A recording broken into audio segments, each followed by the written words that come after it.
Hey everyone, welcome back to my channel. As always, if you like what you see, please feel free to like and subscribe to it. I would really appreciate it and it would mean a lot to me.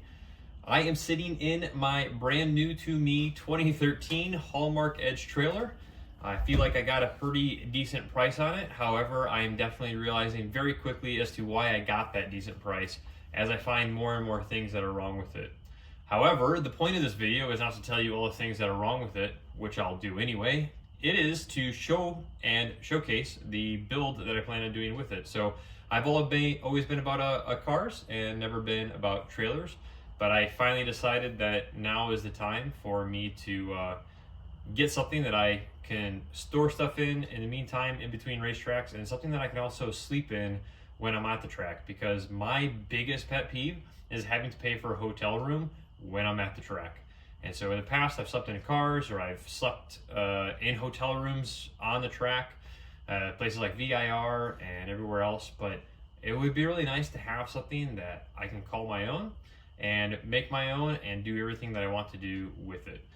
Plus, it would be really nice to have a trailer like this for my boys' go-kart adventures and BMX and all the other stuff that we're doing. Big trailer for BMX, but it's definitely a multi-purpose for sure. With all that being said, I really wanted to find a trailer that I could easily work with and already had some of the nice amenities to it that I was looking for in a race trailer. I started searching about 6 months prior to the purchase. Not a lot in the market right now, as it's kind of a rough time for everybody in this current economy and market. But I did stumble across this 2013 24-foot enclosed trailer. Not insulated, but it was Haulmark's Edge series, so it was a slightly nicer trailer specifically designed for racing application. And it already had a whole bunch of the little trailer accessories that you see here. So it's got a place for my jack, and it's got my helmet box and some storage options and a couple other things that we'll point out along the way, which definitely saves some money. It has new brakes that were just put on when it had to get inspected. And so I went down and verified that. There's only slight surface rust on the frame below, but the inside definitely needs some work. The guys before me used it for lawn equipment and motocross. And so the cabinets that I'll show you here in a little bit are pretty beat up. The door's kind of beat up. They didn't care about oil stains in the floor, so we're gonna have to do a lot to protect that. And I think I have it all figured out in terms of what I want to do. So without further ado, let's take a walk around the trailer. I'll show you what I'm working with. And then I'm going to talk to you about the planned upgrades that I have going on and what I have currently done. And then I'll hopefully make a couple different videos and series as part of this. So let's go. First thing is first, I want to say hello to Shelby. She's been my faithful companion for about the past 9 years now, and does most of my work with me. Haven't seen her out here before, so there's the introduction. Anyway, the trailer, as I mentioned, already had a couple of the nice little shelving options. That's the aluminum jack floor holder, which I really like. They've got like a little bottle holder up here, and then I've already taken it out because I was doing some work down to clean it up, but they also have a little spot storage for your fuel cell or fuel cans, that kind of stuff.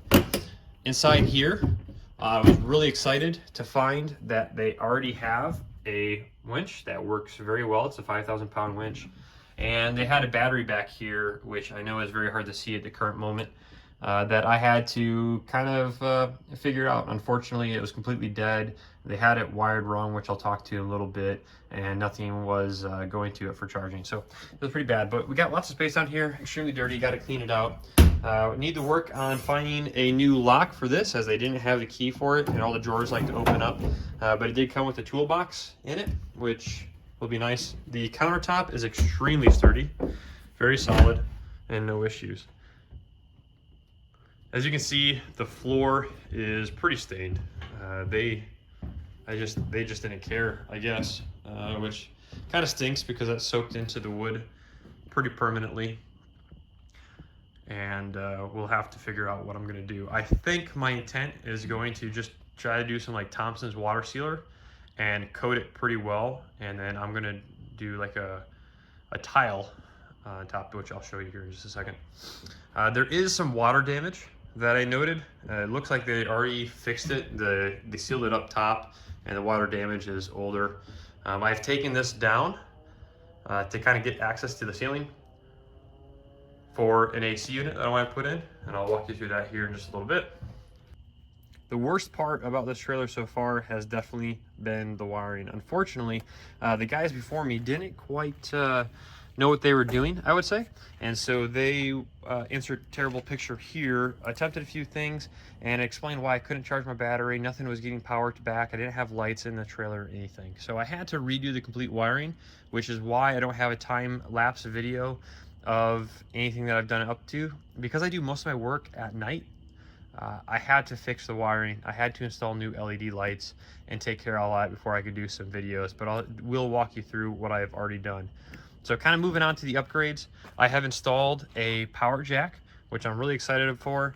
I'm going to redo the wiring here. I just wrapped it around now for the sake of just trying to get it all squared away and together. But that's going in. And then I did some junction boxes in here to help wire up the rest of the trailer. I have a brand new breakaway switch that I installed, and then I routed, you can see back here, I routed 10 gauge wire from the battery up here, which will tie into the 7-pin connector, and that'll help charge the battery while I'm driving as well, which they didn't previously had. Well, they had 2 wires going to the battery, but they were, I think, like 12, or I think they were like 16 gauge wires, so it was not going to be beneficial. So that took me a night. It wasn't too bad. And then, as I mentioned earlier, I did replace all of the lights, the 2 lights here with LED lights, and they were pretty cheap on Amazon, super cheap. I think I paid less than $10 for them, but extremely bright. And I was contemplating running some 110 light fixtures in here, but I don't really think I need to. I think if I install another one of those LED lights on the sides, then I'll be pretty good.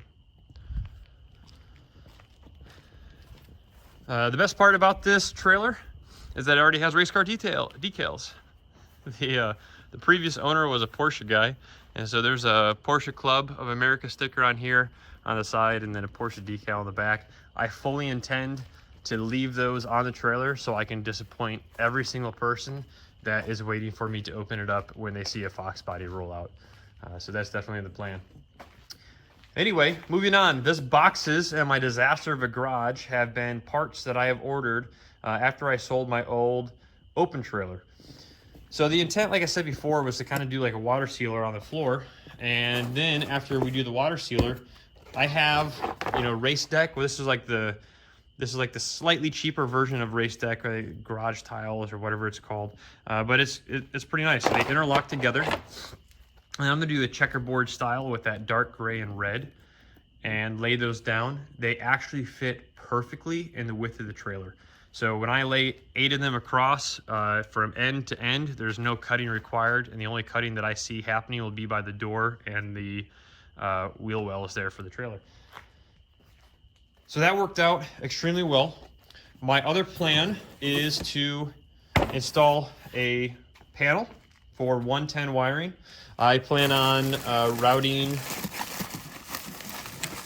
a 50 amp circuit through the trailer. Use the camera. But I'm going to be installing a 50 amp hookup, and that's going to tie into my breaker there. I have wire routed throughout, and the intent behind that is to eventually run this AC unit that we're going to have to brace on the top of the trailer. So I picked this up for a pretty good price that I think will work out pretty well. We're gonna have to brace the top, do some steel reinforcements in order to get this to make sure that it's support, stable, solid, not going anywhere. And then we're going to drop it in, and hopefully that'll kind of be my nice comfort zone when I'm in the trailer at night for long race weekends.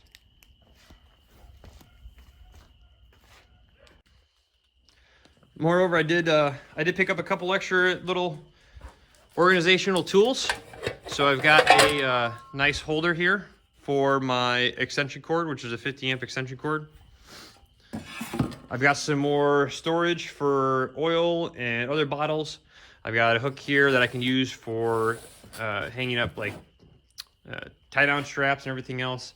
I also have a broom holder here. Pit Pals and Pit Posse make some great products, so that's what I ended up going with. I have a TV stand that I plan on mounting up a 32-inch TV to, and that's nothing more than just enjoyment at night when the car is done and I'm trying to find something to do, turn the TV on and have a good time. And then I've also got a tire rack that I plan to install on the side of the trailer. Kind of mentioned just briefly about the AC unit that I'm going to end up be installing, and I'll kind of walk you through here throughout the rest of these couple of videos. But the vent here is definitely leaking. It's rotted, and it's not, well, some of the wood is rotted, but it's definitely rusty. But this is like a 14 1/4 or 14.5 inch square, and they actually make the AC unit that I bought to drop into that hole. And so that's going to drop in, and we're going to have to take this steel frame right here and brace it, because as you can see, it's pretty flexible. It's just held up by thin angle iron to either side. So the goal is to take these panels down, which is why this part, the white part over here, is missing. We're going to take the roof down. We're going to take some 1-inch square steel tube. We're going to run it across, tie it all together, and brace. This is a steel frame, so it should be pretty easy to tie into with some welding, and definitely give all the structural support that it's going to need. While the tiles, the floor tiles, are down, I'm going to take some insulated board insulation, I believe. You know, insulate. I have struggling with the words. It's the insulation that's kind of like just a thick board, and I don't have a lot of room up there, so I can't do like a roll-up insulation, and I'm not really interested in blowing anything at there by any means. So that'll have to do, because anything is going to be better than nothing on a hot summer day. Other than that, I think that kind of wraps up most of the installation. I'm excited to get this squared away. Our goal is also to paint the walls and make it look super nice and new on the inside. And what I'm eventually going to do is kind of make a Murphy bed, if you're familiar, that'll just fold down on this side of the trailer. And I'll be able to sleep in there and then watch TV up there on the left. So we'll see how that pans out. Stay tuned. We're gonna have a lot coming up on this future trailer build. Thanks, everyone. All right, so as we were getting ready to kind of tear the roof down, and we were removing all of the white trim pieces up top, it started raining today. And so by the time that I got back home, I came home and found that there was a nice big water spot in the back corner, which tells me that there is something leaking from up top, and I'll get up there and show you in a little bit. And so I kind of traced down the problem, and as I pulled away this cover that went right here, that kind of wrapped around this portion, water just kind of started pouring out everywhere. And so I clearly have a leaking problem, as all of this is pretty wet. Which also explains the water damage that I thought was old, which looks a whole lot worse now. So I ripped the trim pieces off. There's no reason to keep those wet trim pieces on, and I was able to take off this top part trim piece, which is laying down there, and we'll put that back on in a little bit and get started here. So it kind of made the process a little bit longer. To be honest with you though, that top part was probably going to have to get taken off anyway to get the roof panels down for the insulation, but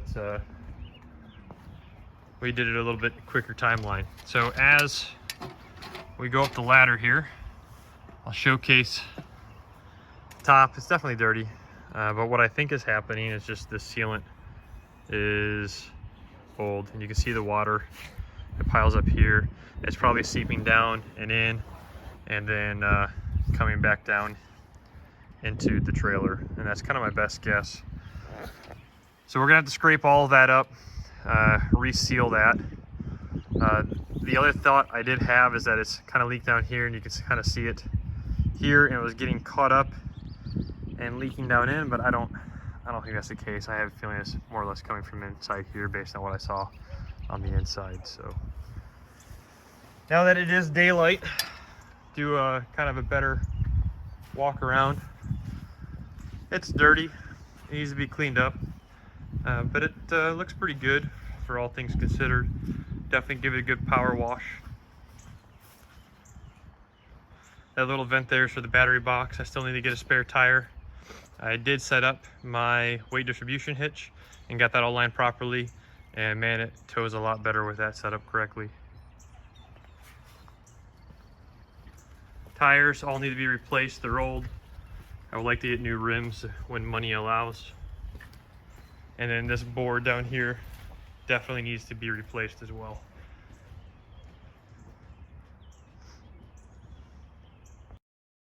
Hey everyone, thanks for tuning in to part 1. As always, if you like what you see, please feel free to comment, subscribe, and like these videos, and stay tuned for part 2 where we actually start to get into the teardown. Thanks a lot.